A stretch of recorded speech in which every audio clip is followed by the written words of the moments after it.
saya awali. Assalamualaikum warahmatullahi wabarakatuh. Waalaikumsalam warahmatullahi wabarakatuh. Sebelumnya izin memperkenalkan diri. Nama saya Jelis Ramadati dengan NPM 2213032034 dari kelompok 6 mata kuliah Pendidikan Pancasila. Di sini dari program studi Pendidikan Pancasila dan Kewarganegaraan Fakultas Keguruan dan Ilmu Pendidikan Universitas Lampung. Baik, di sini saya akan menyampaikan presentasi saya dengan topik pembahasan hakikat pendidikan Pancasila. Pendidikan Pancasila. Jadi yang pertama saya sampaikan yaitu pengertian hakikat. Asal-usul kata hakikat adalah dari bahasa Arab yaitu al-haq yang artinya hak. Istilah hakikat adalah kenyataan yang sebenarnya atau sesungguhnya, dan hakikat berhubungan dengan makna atau arti. Sedangkan menurut Kamus Besar Bahasa Indonesia, hakikat adalah intisari atau dasar. Next. Pengertian hakikat Pancasila.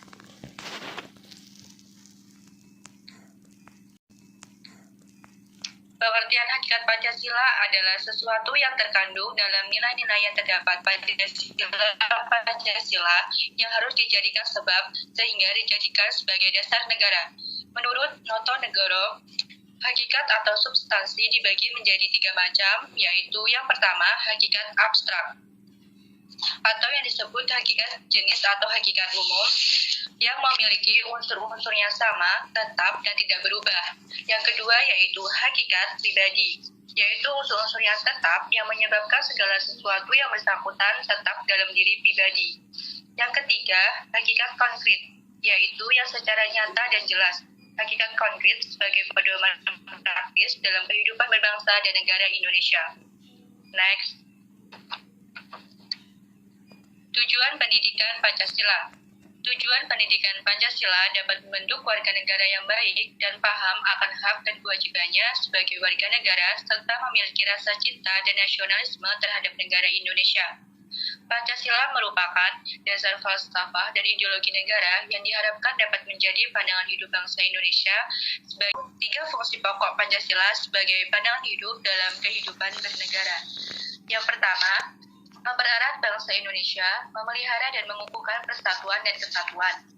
Fungsi ini sangat penting bagi Indonesia, karena Pancasila tidak hanya merupakan ide-ide atau perenungan dari seorang saja, melainkan nilai-nilai bangsa Indonesia yang dirumuskan untuk seluruh unsur-unsur bangsa dan negara Indonesia.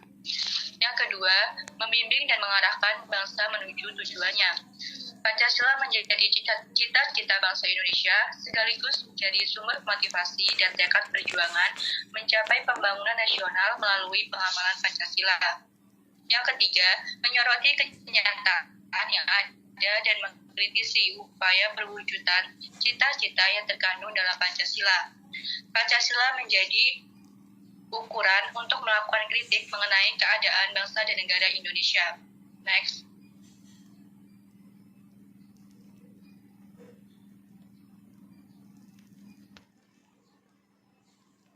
Contoh kasus atau masalah yang tidak sesuai dengan nilai-nilai Pancasila. Di sini saya mengambil contoh yaitu kasus bully siswa SMP di Kota Malang dengan inisial korban yaitu MS berumur 13 tahun, seorang siswa kelas 7 SMP. Bahkan dua ruas jari tengah MS terpaksa menangis akibat syok usai jarinya diamputasi. Polresta Malang pun menaikkan status dari penyelidikan menjadi penyidikan. 15 orang saksi diperiksa dalam kasus ini. Kapolresta Malang Kota Kombes Leonardus Mata mengungkapkan, MS telah diangkat beramai-ramai, kemudian tubuh MS dibanting ke lantai paving. Diangkat beramai-ramai begitu, terus dibanting ke paving dalam kondisi terlentang, kata Leonardus. Aksi itu dilakukan saat jam istirahat seorang sekolah oleh teman-temannya. MS juga pernah dibanting ke pohon dengan cara yang sama, kedua posisinya juga sama, tapi dibanting ke pohon kecil, ungkapnya. Mengaku hanya bercanda, 7 orang siswa rekan MS terancam hukuman pidana. Kasus bullying ini bertentangan dengan Sila kedua Pancasila yaitu karena hak dan martabat seseorang tidak dihargai, di mana seorang individu diperlakukan tidak setara karena individu lain menganggap dirinya lebih baik dalam segi tertentu. Individu tersebut bersikap sewenang-wenang dan tidak adanya perilaku saling mengasihi antar sesama. Next. Solusi dari permasalahan ini yaitu yang pertama adalah memberikan dukungan kepada korban bullying. Karena korban bullying biasanya merasakan ketakutan dan kecemasan berada di lingkungan di mana ia mengalami bullying. Di sini saya akan bertanya pada Jelis, bagaimana implementasi penerapan nilai-nilai Pancasila di perguruan tinggi?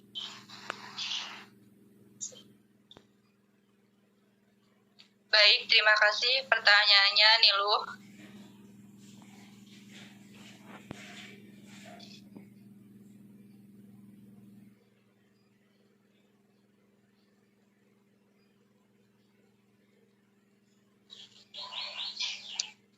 Jadi untuk wujud implementasi Pancasila dalam di lingkungan perguruan tinggi ataupun di lingkungan kampus, yaitu yang pertama, implementasi sila pertama yaitu ditunjukkan dari tindakan nyata seperti menghormati kegiatan ibadah dari pemeluk agama sesama anggota kampus. Dan yang kedua, implementasi sila kedua yaitu yang dapat dilakukan menghindari perilaku bullying. Dan yang ketiga itu implementasi sila ketiga, tindakan nyatanya yaitu mengadakan kegiatan positif dalam memelihara persatuan dan kesatuan seperti webinar bela negara dan kegiatan gotong royong. Implementasi sila keempat yaitu mengadakan rapat organisasi dan membuat dialog terbuka antara dosen dan mahasiswa mengenai program-program kampus. Implementasi sila kelima yaitu pemberian fasilitas yang merata bagi seluruh mahasiswa. Baik, apakah bisa diterima jawabannya? Nah, terima kasih. Untuk teman yang menampilkan presentasi, bisa ditampilkan kembali presentasi saya di slide ke-7.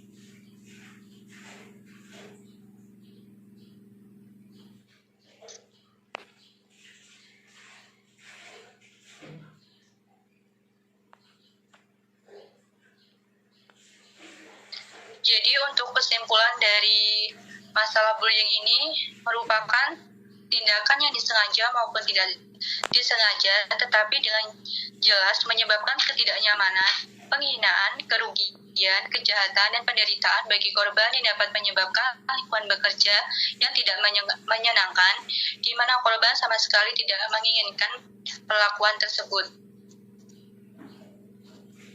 Sekian yang dapat saya sampaikan, kurang dan lebihnya saya mohon maaf. Saya akhiri. Wassalamualaikum warahmatullahi wabarakatuh. Waalaikumsalam warahmatullahi wabarakatuh.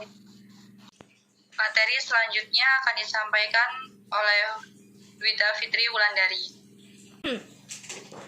Assalamualaikum warahmatullahi wabarakatuh. Izin memperkenalkan diri, nama saya Dwita Fitri Wulandari, NPM 2213032033, mata kuliah Pendidikan Pancasila. Di sini saya akan mempresentasikan tentang Pancasila dalam arus sejarah bangsa Indonesia. Next. Pengertian Pancasila. Pancasila secara etimologi, Pancasila berasal dari istilah panca dan sila. Panca berarti 5 dan sila berarti dasar. Jadi Pancasila adalah 5 dasar. Yang kedua, alasan diperlukannya Pancasila dalam kajian sejarah bangsa Indonesia. Yang pertama, Pancasila sebagai identitas bangsa Indonesia. Yang kedua, Pancasila sebagai kepribadian bangsa Indonesia. Yang ketiga, Pancasila sebagai pandangan hidup bangsa Indonesia. Dan yang keempat, Pancasila sebagai jiwa bangsa. Next. Yang ketiga, sumber-sumber tentang Pancasila dalam kajian sejarah bangsa Indonesia. Yang pertama, sumber historis Pancasila. Yang kedua, sumber sosiologi Pancasila. Dan yang ketiga, sumber politis Pancasila. Next. Masalah yang sering ditemui dalam menjalankan Pancasila. Pancasila sangat penting dalam kehidupan berbangsa dan bernegara sehingga tidak jarang dijumpai permasalahan atau penyalahgunaan Pancasila. Pada saat ini, masyarakat ataupun oknum lainnya sudah semakin jauh dari nilai Pancasila. Misalnya, terjadi peningkatan kriminalitas maupun kejahatan yang tidak sesuai dengan nilai Pancasila. Kejahatan yang terjadi ini pasti memiliki konsekuensi, yaitu atau hukuman yang akan diberikan kepada masyarakat ataupun oknum yang melakukan kejahatan tersebut. Namun, saat ini hukuman yang diberikan tidak sesuai dengan kejahatan yang telah mereka lakukan. Contoh kasus di atas merupakan tanda melemahnya pemahaman dan pelaksanaan nilai Pancasila dalam kehidupan berbangsa dan bernegara. Next, solusi dari permasalahan tersebut agar tidak terjadi masalah di atas sangat penting untuk kita dapat menggali sumber-sumber dan nilai Pancasila sebagai pedoman hidup kita. Pancasila adalah satu-satunya pilihan terbaik bagi bangsa Indonesia karena di dalamnya mengandung nilai-nilai agama, kebudayaan, adat istiadat, keadilan, dan kemanusiaan. Sehingga Pancasila harus diterapkan dalam kehidupan sehari-hari karena satu-satunya cara dan solusi terbaik untuk menghindari masalah yaitu dengan mengamalkan memahami Pancasila sebagai dasar negara. Baik, sekian presentasi dari saya. Apakah ada yang ingin bertanya atau menambahkan materi? Dipersilakan.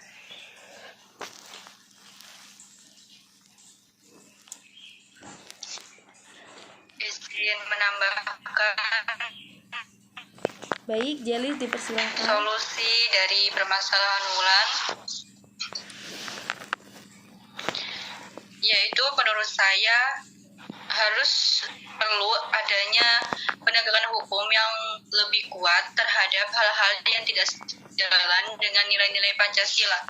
Karena Pancasila sebagai dan maupun pedoman hidup dalam kehidupan kita berbangsa dan bernegara, maka sudah seharusnya dalam menjalani kehidupan haruslah sesuai dengan nilai-nilai Pancasila, agar kita pun merasa aman dan tentram dalam melakukan kehidupan sehari-hari.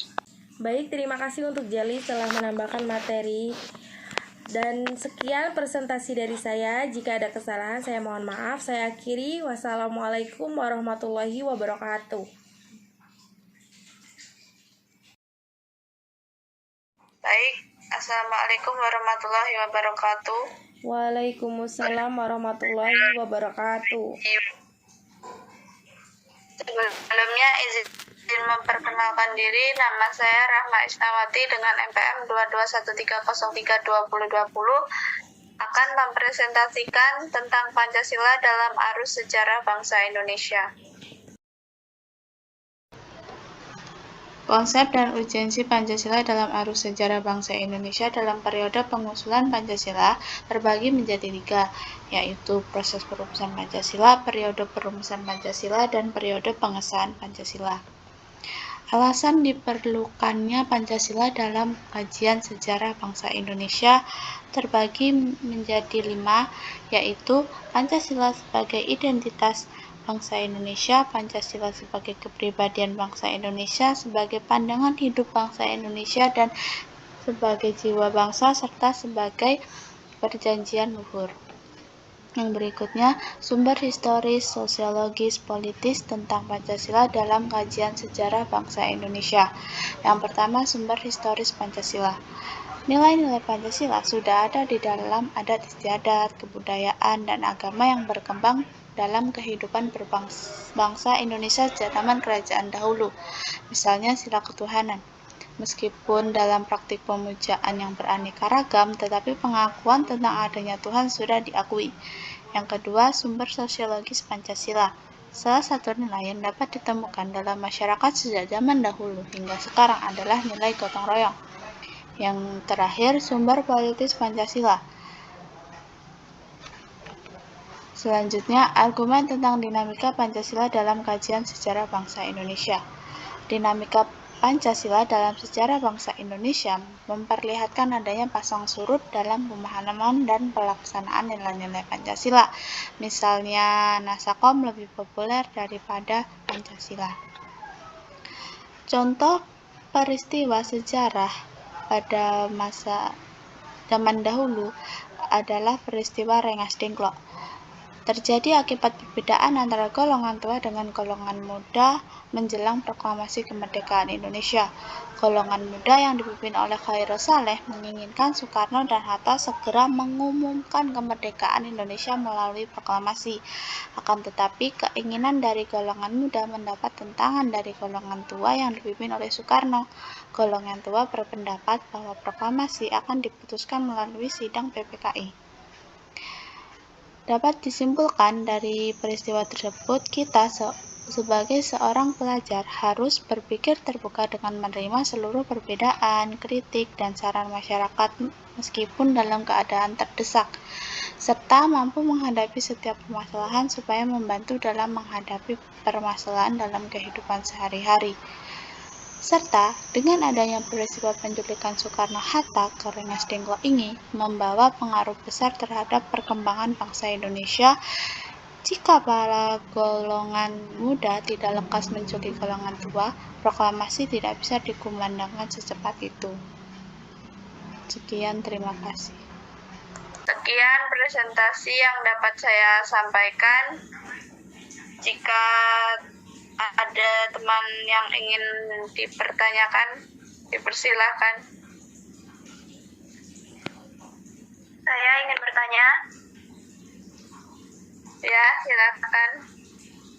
Izin memperkenalkan diri, nama saya Selisa Fitri Julianti, NPM 2213032022. Ingin bertanya, mengapa Pancasila diperlukan dalam kajian sejarah bangsa Indonesia?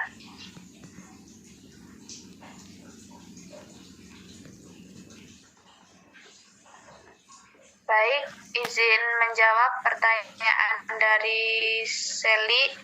Pertanyaannya, mengapa Pancasila diperlukan dalam kajian sejarah bangsa Indonesia? Karena Pancasila merupakan identitas bangsa Indonesia. Salah satu contoh yaitu dengan kita menyanyikan lagu Indonesia Raya dan belajar bahasa daerah. Itu merupakan pengamalan identitas bangsa, serta Pancasila mencerminkan kepribadian bangsa Indonesia. Contohnya yaitu dengan kita memakai batik. Karena batik adalah salah satu produk yang dibuat masyarakat Indonesia. Contoh lain dari mencerminkan kepribadian yaitu dengan menghormati orang yang berbeda agama dan menerima semua keputusan dalam musyawarah. Apakah sudah jelas? Baik, sudah jelas. Baik, sekian presentasi yang dapat saya sampaikan. Kurang dan lebihnya saya mohon maaf. Saya akhiri. Wassalamualaikum warahmatullahi wabarakatuh. Waalaikumsalam warahmatullahi wabarakatuh. Sebelumnya, selamat pagi semuanya. Izin memperkenalkan diri, nama saya Nilul Alamika Fatmawati dengan NPM 2213032014. Bisa ditampilin topik pembahasannya Pancasila sebagai dasar negara. Next.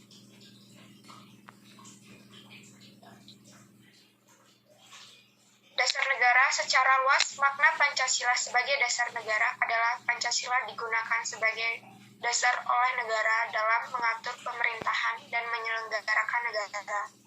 Selain itu, arti Pancasila sebagai dasar negara juga dapat dimaknai dengan dijadikannya Pancasila sebagai pedoman dan prinsip dasar dalam kehidupan. Pancasila sebagai dasar dan falsafah negara itu harus jelas dan bersih dari campuran ideologi-ideologi yang menyimpang dan asing baginya. Next. Contoh permasalahannya di sini saya mengambil radikalisme di kalangan mahasiswa.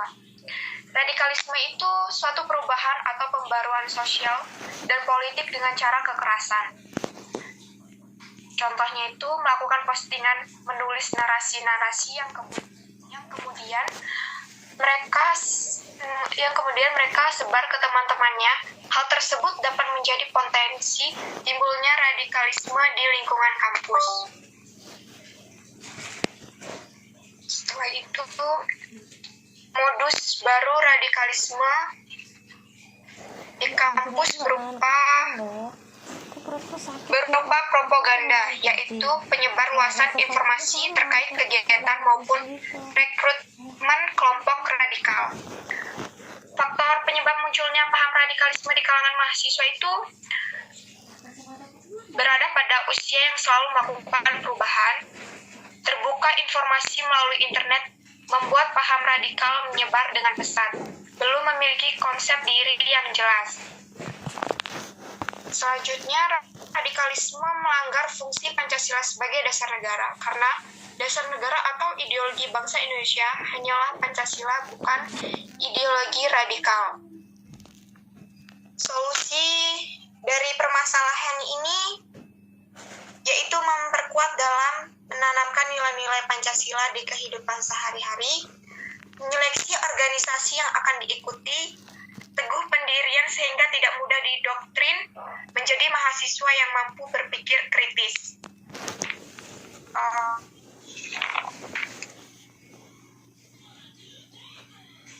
Baik, sekian dari presentasi saya.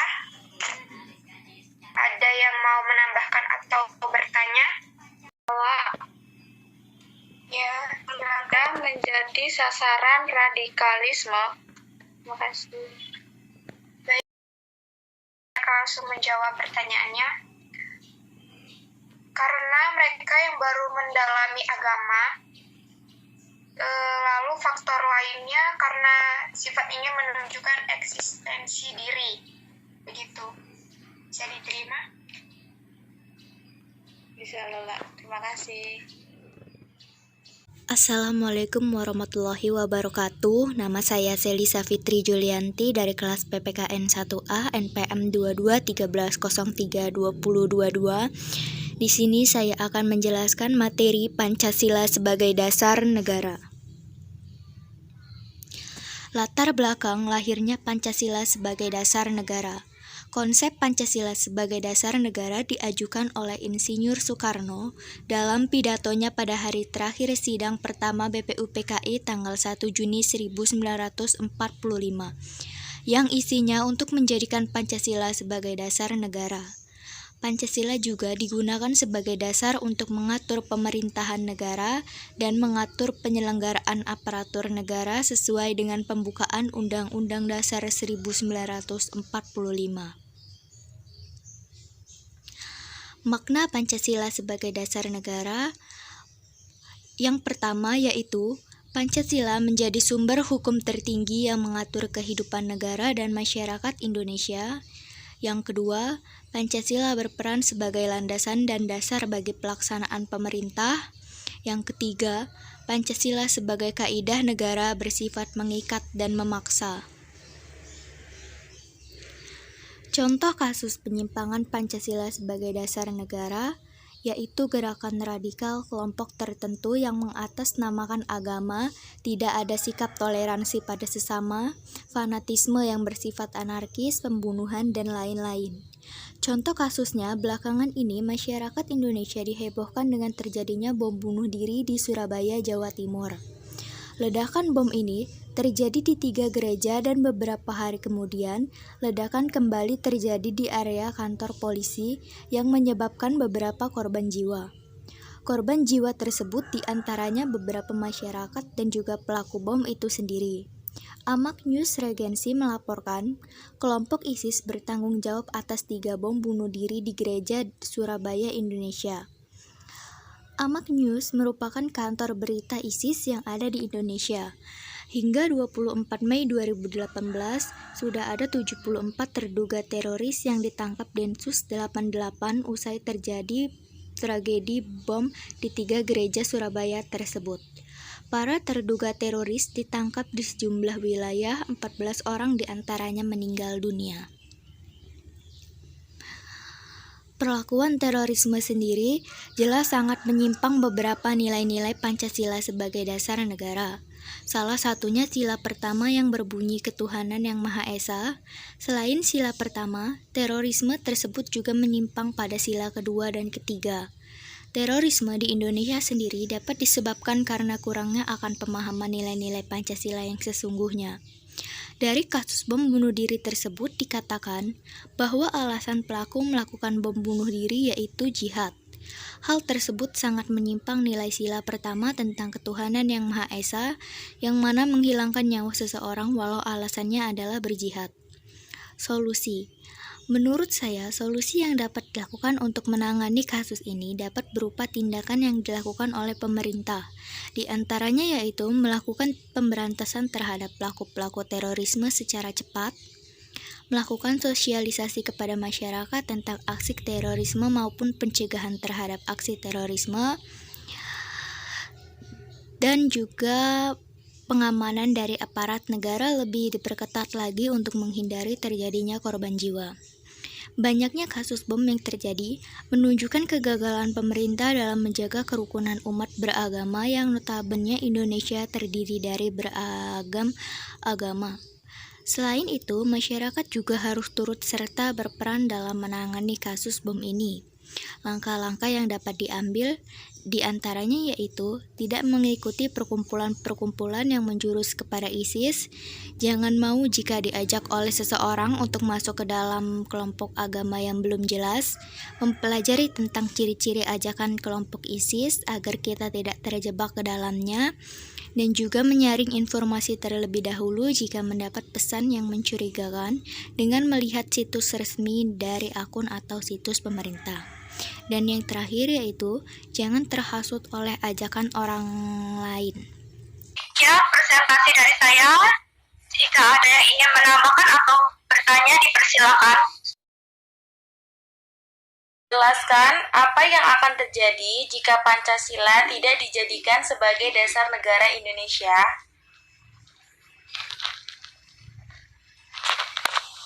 Ya. Baik, terima kasih. Pancasila tidak dijadikan sebagai dasar negara, maka akan ada banyak kekacauan yang terjadi di dalam negeri. Contohnya, seperti radikalisme, konflik antar budaya dan suku, konflik agama, hingga rusaknya persatuan dan kesatuan bangsa. Sudah jelas? Ya. Sekian presentasi dari saya. Saya akhiri. Wassalamualaikum warahmatullahi wabarakatuh. Waalaikumsalam warahmatullahi wabarakatuh. Sekian dari kami kelompok 6, kurang dan lebihnya mohon maaf. Saya akhiri. Wassalamualaikum warahmatullahi wabarakatuh.